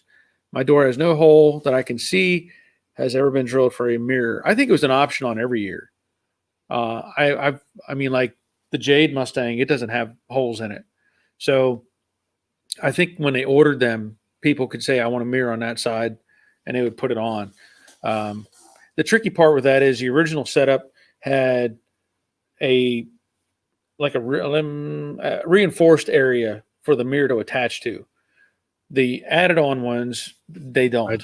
Nothing there, yeah. Yeah, so they do sell. I think some of the kits they sell, they have a bracket that actually goes on the bottom inside of the door that you have to run your screws into, to help reinforce it. Otherwise, it'll sit there and work its way loose on the door. So, speaking on the doors, Bear, on the primer, do you scuff that and you sand that the whole door and the inside of the door as well, right? For the interior door, because it's got those the texture. Yeah, the texture. How do you get what do you do with that? I just did a video on that a couple weeks ago on Jade. I stripped that door, both the doors on Jade, and I used those fibrous discs and wire wheels, cleaned it all out.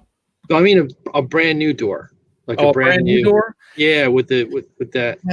I don't know that it I would. So nice. Yeah, I don't think I would go that far. I would probably just scuff it and go from there. The difficulty you run into with the new doors, even though it has the texture, you've got that EDP coating, and if you strip it all off, you're gonna have to spray epoxy, and then ideally, I mean, you can go to paint, but ideally you want to put another primer on there. So then you start building up these layers of material and you lose that texture. That's kind of, yeah. So it gets kind of tricky with that process. So you think maybe just scuff it and put maybe epoxy primer over it lightly? I might even just go to high build, just a color coat of build primer just to, make it match everything else. When I'm painting something, like I want to have everything one color or another. So if I have the body in epoxy and it's all black and I want to go to a primer, I want to scuff everything and spray it with the high build so that the color is the same all the way front to rear. Right. So that when I do come in with the base color, there's no transitions. It's all the same. So you get the idea on that. And do you like the interiors? Like we have a black interior, and I've noticed like some people actually they'll paint the color of the car in parts, like the dashboard and the doors, and then they just put the panels over it. Or I've seen other people, they do it in black. They just keep everything kind of black. Right. Like, what are your thoughts on that? Yeah, it depends on the color of the car and what your goal is. Like on the Jade Mustang, of course, there's a transition line for the body. The color of the body comes up inside the door where the seal is, and then it changes to the interior color. So yeah, you kind of use the seal as your that's your cutoff. That's your cutoff. Is this what a seal is, right? Yes, that's where your transition is. So for me, like Jade, it'll be Gulfstream Aqua on the outside, and everything inside will be black. I don't want any of that green inside the car, as a conflicting color. Hey, we hit 112. We hit 112. So the title's working. Yeah, the title's working. So again, it depends on what you want for an interior finish. I've seen cars done where they painted the dash body color, but then it doesn't look right if you have like black door panels because it comes up to a dash and now you've got two different colors meeting. So that's where I want to keep everything the same, whether it's tan or whatever color you're going with. You can I would look at pictures of existing cars, just Google interiors and look at them and see what they're doing to make it look, the way it looks. But yeah, I think you're right. It's really I think it's going to be a tough call because the color we're probably going to go with is a black cherry. So it might be either way, and then I was thinking about too what you were saying too about like the engine compartments too, like that satin black seems to really highlight the engine. Yep. It's like they said, it's like having a ring in a jewelry box. Look. Let me see what else we have here on the side. You got, I don't know what that says. You got drilled feeling back then. I'm not sure what that question is. I'm sorry. I picked up John Van Horn. I picked up a 58 Ford 100E two-door Woody. Wow. Cool. In really good shape. So now I'm restoring 64.5 convertible and a 66 convertible Mustang. Well, you got your hands full, John. Good. Wow. That's a lot of stuff. One's enough. Yeah. Wow. Doyle Walker, same as 69 Cutlass. Front fender is bolt-in plastic. Yeah. Like I said, the inner fender is a plastic panel. Okay, don't know what that is. Four-door Chevy Trailblazer, 1997. Okay, cool. Jack is saying 97. Yeah, we hit 113. I saw 113. A lot of cars had no mirrors and no AC. Hey, we're up to 118. Oh, we're up to 118. Okay. Clark Clifford says a lot of cars had no mirrors and no AC, all different makes. Yeah. There's a lot of variables that came into play. And, people would order them however they, wanted them to be. So it was kind of luck of the draw when you finally use one. David Sherrill, we have a 64.5 Ford Mustang. Yep. A 69 Thunderbird, 89 Dodge truck, and a 98 Chevy Blazer. Yeah, I recently saw pictures of the Thunderbird, and that's a pretty cool car.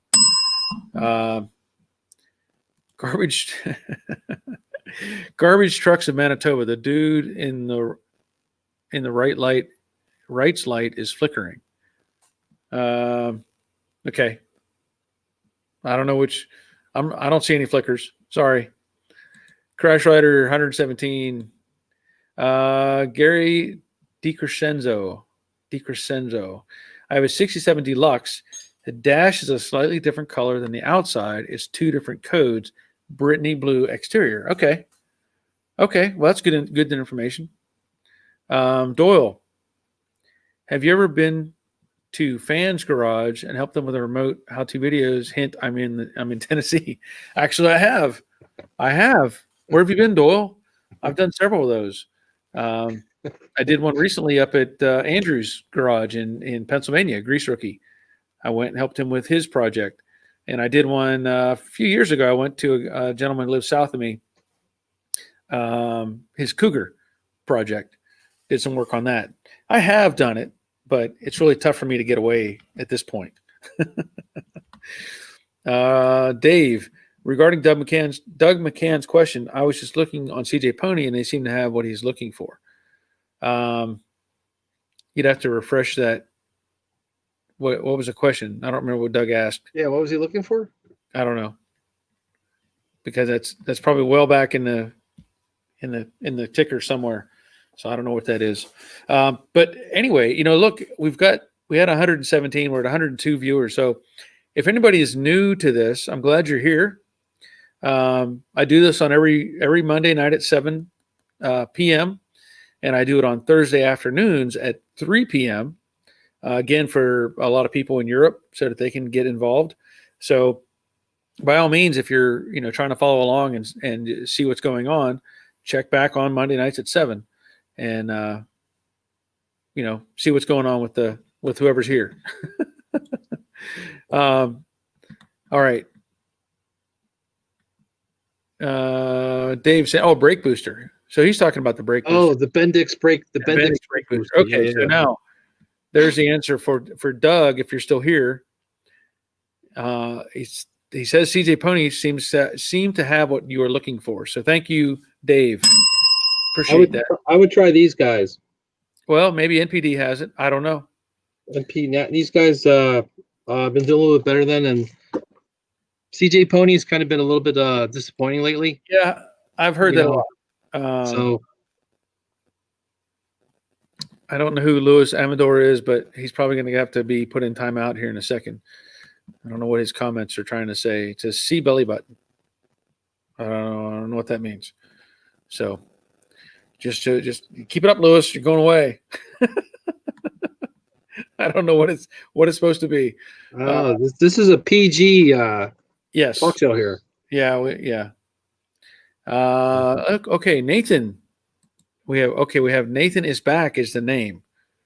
So it's not the Nathan I was thinking. This is another Nathan, but I'm glad you're here, Nathan. Glenn Batts, 65 T-Bird, all original, 27,000 original miles. Wow. That's pretty cool. Now the question is, do you still have the original keys with the little Thunderbird on them? Or because my mom has a 65 or 64, one of the two, they look the same. In that time period, they used to put a nameplate on the car, on the glove box. For the person that bought it, they would put their name on the car. Does it have the nameplate on the car of the original owner? That makes it even a little more interesting. So, John Van Horn, awesome car. Okay. And Doug is saying, looking for an original Bendix, not an aftermarket. That's going to be a tough one. You're probably better off trying to rebuild it. Yeah. Send it out and get it rebuilt if you're gonna do that. I mean, it's tough to find original anything. Yeah, it is. Okay, so Glenn is saying yes. Is that yes to the original keys or yes to the original data player nameplate on the dash, or both? You have to let us know that. Because I always thought that was pretty cool when they had that. They would put a little gold plate that had the person's name on it. The one my mom has, I think the person who had it, they had bought it, and something happened to the original owner. She was either killed in a car crash in another car or something, and that T-Bird sat for a long time. And then my mom bought it, and I drove it a little bit. Had a 390 in it. It was a fun car, but it's been sitting. At this point, it's been sitting and just sitting and sitting, and it probably doesn't have 50 or 60,000 miles on it, which is a shame. Wow. How come she doesn't drive it? It's complicated. It's complicated, but they had it in dry storage for a number of years and controlled, environment. And then they decided not to do that anymore. Now it's just sitting, and it's a shame because it was a beautiful car. Even though the color was not what you would go, ooh, the color was kind of like a cream color, like a tan, just very Beigey. beige. Yeah, nothing that makes you go wow. But anyway, it's been sitting. So Glenn says both. Okay. Now, when you I know, and I'm just going to be curious. Is the nameplate somebody you know, or is it just a nameplate of whoever you bought it from? Is it a family car, or is it just happens to have it? The nameplate with it. It doesn't really matter. I'm just kind of curious. Jack W says he's had enough. He's going to bed. Well, he says have a good night. So he's got work to do tomorrow, right? Yeah. Maintenance matters. That's his company. Not me. I get up when I feel like it. How's that working out? I mean, you're are you acclimated now? Like, do you got a routine going now with your retirement thing? It's Or a little bit different now because my wife is now watching our grandson during the week. So she has to get up early, which forces me to get up because before I would just, hey, it's time to get up. I'll get up. But now she's getting up early. It's kind of shifted things a little bit. But for the most part, I've got a pretty good routine going, get up, take the dogs out, feed them, get some coffee, check my YouTube stuff, make sure nobody's posting weird stuff. Because I try to monitor all that. I try to get rid of anybody who's being stupid. Go away. You can do that. Like if somebody puts some really weird comments in, you can take them out. Yeah, I can delete them. I have it triggered to where if somebody says something offensive, language, or if they try to link something that's inappropriate or stuff like that, YouTube will like flag it and let me know. So then I can go and look at those and go, yeah, go away, go away, go away. So there are some times where people post a link and I'll let it go because it may have been a subject matter. In this case, let's talk about this Bendix brake booster. Well, if somebody has found one of those and they post a link to that on this video, it'll flag it.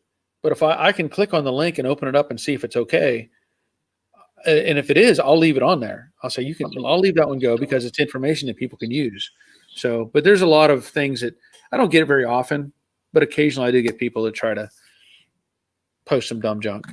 Yeah, I tried to.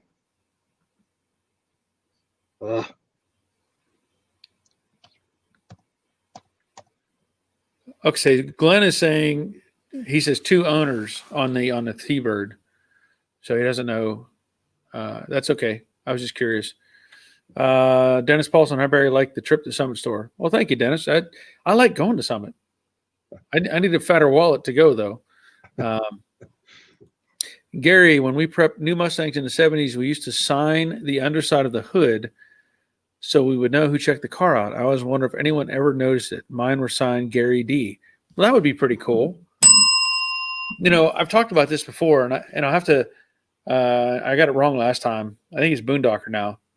It always wants to hear the junkyard stories, so I think it's Boondocker. I could be wrong, but we're going to go with Boondocker this tonight. But when you talk about that, where you'd signed, the door or the hood, I don't remember seeing that on any cars at the junkyard. My dad had cars from the 40s, 50s, 60s, 70s, 80s. I don't remember seeing any of that, but it may have been, small written or something. I don't know. But I do remember one in particular. It was like a 67, I think, like Ford Falcon or Fairlane. It was a 4-door car. I remember that. And I was taking something off the door panel on the right front door panel on this car. And I had to, pull the door panel off, whatever reason. Well, when I pulled the door panel off, you just kind of usually set them aside and go to do what you're going to do. And I remember turning it around, and on the door panel, it had a turkey. Somebody had drawn a turkey and said, "Happy Thanksgiving." And so it had to have been, 1965 or 6 or 7 or whatever the year was. But I'll never forget, pulling that out and going, "Oh, okay." Now I do remember on a few cars that I've done at the body shop years ago, I think I wrote something like on a panel that I replaced or put a quarter on top of. I may have written something on there like, "Hi, how are you?" Something like that. If somebody ever got to it, they were like, "What? That's kind of weird." But anyway, just kind of one of those things. I was thinking of doing stuff like that, leaving a message inside the quarters. Yeah. Or something like that. If found, please return to. Garrett Mooney is asking, anyone have any tips for a no bus error on a 98 Cummins? So that's, I'm guessing, a Dodge. I don't have an answer for that. I'm not familiar with Cummins stuff, so I can't answer that. Bad Harry, every day is Saturday when you're retired, except for garbage day. Yeah, that's true. Yeah, but you're really, you're kind of not really retired because you're actually doing this gig. I mean, it's work.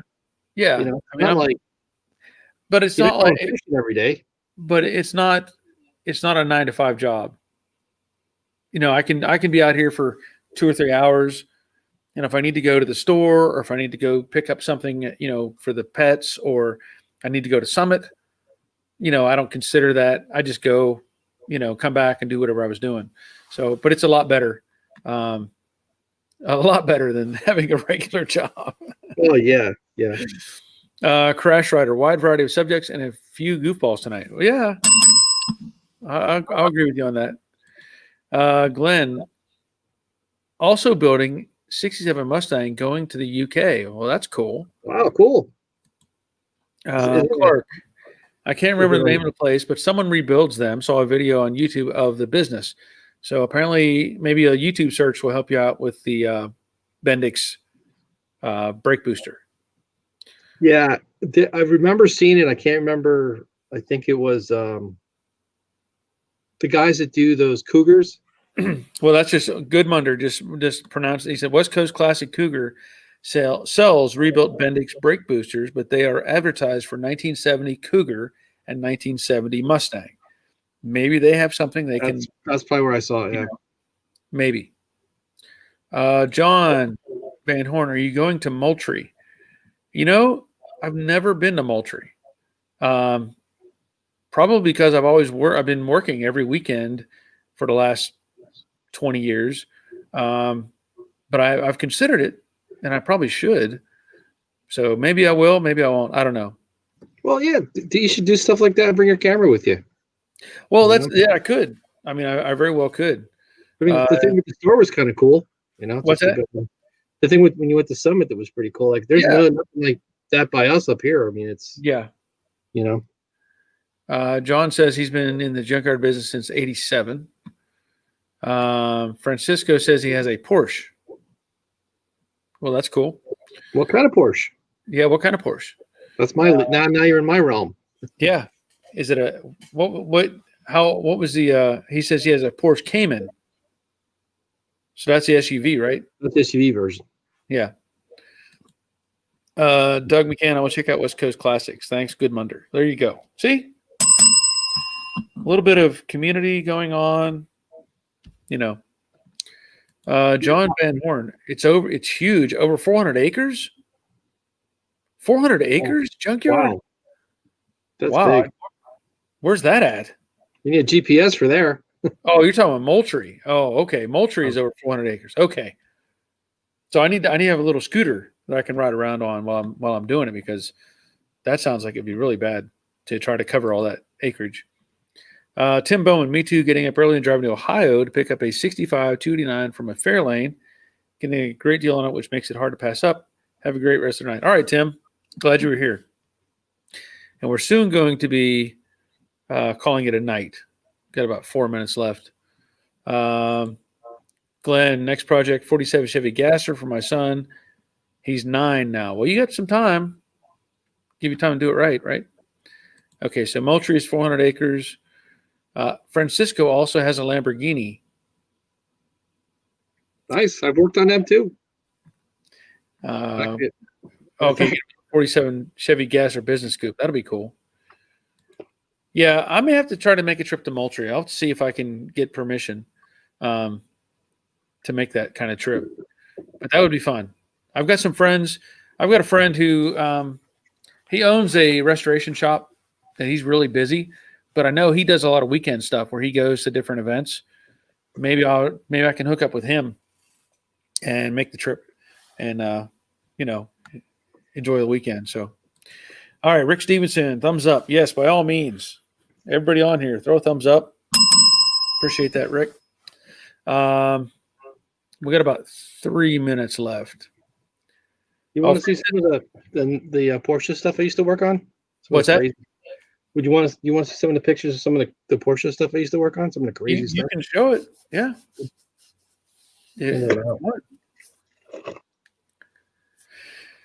I used to take a lot of money because these things used to catch on fire a lot. Yeah. Oh, yeah. Plenty of wires. Man. And then we had we used to do a lot of stereo stuff. Like I had a guy come in and do some of this stuff. I didn't really do it, but okay. We had a big stereo store and custom leather work. Wow, that's cool. And, we did a lot of back then. It was a lot of slope noses. They used to take they'd take a 935 or 930 and cut the fenders off of it. That's cool. John says Moultrie is the weekend before Thanksgiving. Okay, I'll keep that in mind. Glenn, Tim needs parts. Tim needs parts out. 67 Mustang. Tim needs parts out. Okay. That's what I used to look like, Bear, when I had black hair. Okay. I looked a lot different when I had a full head of hair. I can tell you that. But the funny thing is that we did. The funny thing is when they used to do these slope noses, right? They really look cool. Yeah. But the funny thing is that people didn't realize was once you start doing over 150 miles an hour, and it was really easy for those cars to do that. They would actually the fenders, the original fenders, actually helped keep the car going straight. Okay. Once they once they made it to a slope nose, and then the car started doing this. Okay. Like it started wandering with the aerodynamics. It was pretty. So they spent all this money making it look really cool to go faster, and right. It got scarier to the handle. Yeah, and that's not a good sign. I think we have found an answer. I need to write this down somewhere. Jack has found an answer for the question on the floor pans. Thoroughbred GT. Now I remember that now.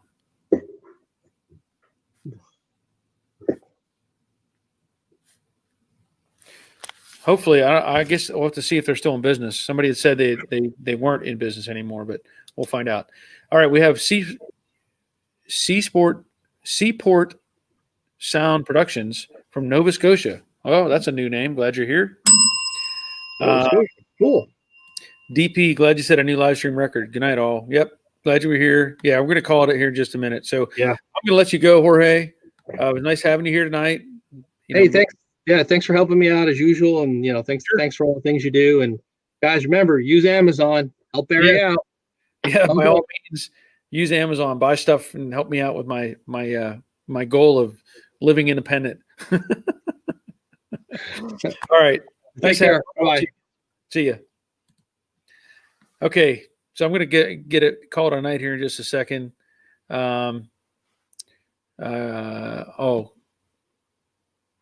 So he was. I missed it.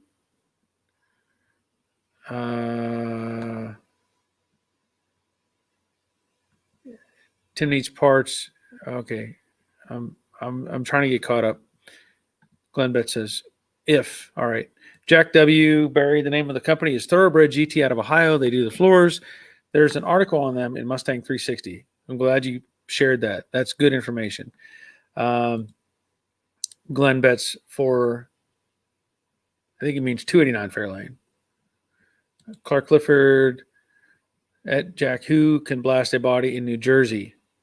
That's the last question we had, or had that previously. All right, Dave. Good night. Good night, Andrew. And good night, Jordan. And good night, Cheryl. So this is awesome. Again, we had, I think, 100 and I think it was 117 was a big number we had, which is fantastic. We do this on Monday nights at 7 p.m. New York Standard Time, I guess, Georgia time. So if you're interested, come back.